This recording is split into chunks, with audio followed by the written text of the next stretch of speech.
அருமையான கர்த்தருடைய பிள்ளைகளே, இந்த நாள் உங்களுக்கு ஆசீர்வாதமாய் இருப்பதாக. ஆதியாகமம் 1ஆம் அதிகாரம் 2வது வசனத்தினுடைய கடைசி வார்த்தையாய் வாசிக்கிறோம். தேவ ஆவியானவர் ஜலத்தின் மேல் அசைவாடிக் கொண்டிருந்தார். எப்போ அசைவாடிக் கொண்டிருந்தார்? தேவனாகிய கர்த்தர் வானத்தையும் பூமியும் சிருஷ்டித்த போது, பூமியானது ஒழுங்கின்மையும் வெறுமையுமாய் இருந்தபோது, ஆழத்தின் மேல் இருள் இருந்தபோது, தேவ ஆவியானவர் ஜலத்தின் மேல் அசைவாடிக் கொண்டிருந்தார்.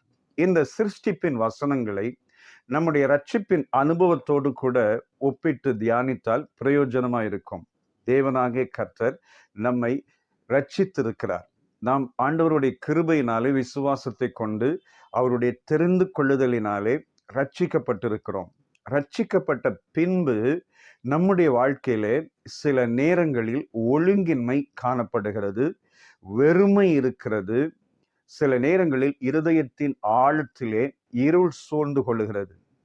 சிலர்கிட்ட கேட்கும்போது, நீங்க நல்லா ஜெபிக்கிறீங்களா, ஆண்டவரை தேடுறீங்களா பிரதர் அப்படின்னு கேட்டா அவங்க சொல்லுவாங்க, பிரதர் என் உள்ளத்துல ஒரு வெறுமை இருக்கு. சில நேரங்கள்ல நான் ஒழுங்கற்ற விதமாய் பேசுகிறேன், நடக்கிறேன். ஒழுங்கற்ற விதமாய் என்னுடைய ஜீவியம் மாறுகிறது. வேத வசனம் ஒரு ஒழுக்கத்தை கற்றுக் கொடுக்கிறது. அந்த ஒழுக்கத்தை தாண்டி அவர்கள் சில நேரங்களிலே தவறுகளுக்குள்ளாய் போய்விடுகிறார்கள்.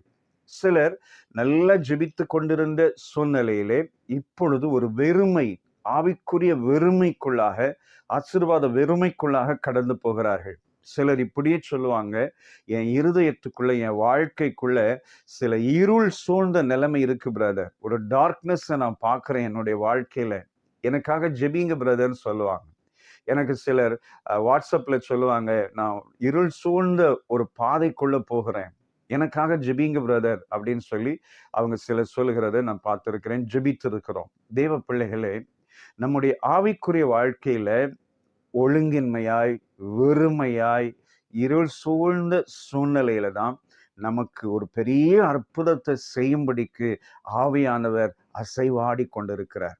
அப்படி அசைவாடி கொண்டிருக்கிற போது 3வது வசனத்திலே நாம் வாசிக்கிறோம். ஆதியாகமம் 1ஆம் அதிகாரம் 3வது வசனத்திலே, வெளிச்சம் உண்டாக கடவது என்று சொன்னார், வெளிச்சம் உண்டாயிற்று. அல்லேலூயா. ஆவியானவர் அசைவாடுகிற போது, ஆவியானவர் இப்படிப்பட்ட சூழ்நிலையில் இருக்கிற பிள்ளைகளுக்கு ஆண்டவர் ஒரு அற்புதத்தை செய்கிறார், வெளிச்சத்தை கொடுக்கிறார். இந்த காலை நேரத்திலே ஆண்டவர் சொல்றாரு, நான் உனக்கு வெளிச்சத்தை கொடுக்க போறேன். உன்னுடைய ஒழுங்கற்ற வாழ்க்கையிலே, வெறுமையான வாழ்க்கையிலே, இருதயத்தில் இருக்கிற இருளான வாழ்க்கையிலே நான் உனக்கு வெளிச்சத்தை கொடுக்க போகிறேன். தேவ பிள்ளைகளே, தாவீதினுடைய வாழ்க்கையை நாம் யோசிக்கும் போது, சங்கீதம் 18:28 வாசிக்கிறோம், என் தேவனாகிய கர்த்தர் என் இருளை வெளிச்சமாக்குவார் என்று சொல்லுவார். தாவீதின் வாழ்க்கை சில நேரங்களிலே ஒழுங்கற்று இருந்தது. பத்சேபா விஷயத்திலே ஒழுங்கற்று இருந்தது. வெறுமையாய் சில நேரங்களிலே கடந்து போனார். அவருடைய வாழ்க்கையில சில நேரம் இருள் இருந்ததாக இந்த வசனத்திலேயே சொல்லுகிறார். ஆனால் இப்படிப்பட்ட தாவீதின் மேலே ஒரு விசேஷித்த அபிஷேகம் இருந்தது. அந்த தாவீதைத்தான் சமஸ்த இஸ்ரவேலின் ராஜாவாக ஆண்டவர் தெரிந்து கொண்டார். அதே போல இன்றைக்கும் உங்களுக்கு ஒரு அற்புதத்தை செய்வார். சோர்ந்து போகாதிருங்கள்.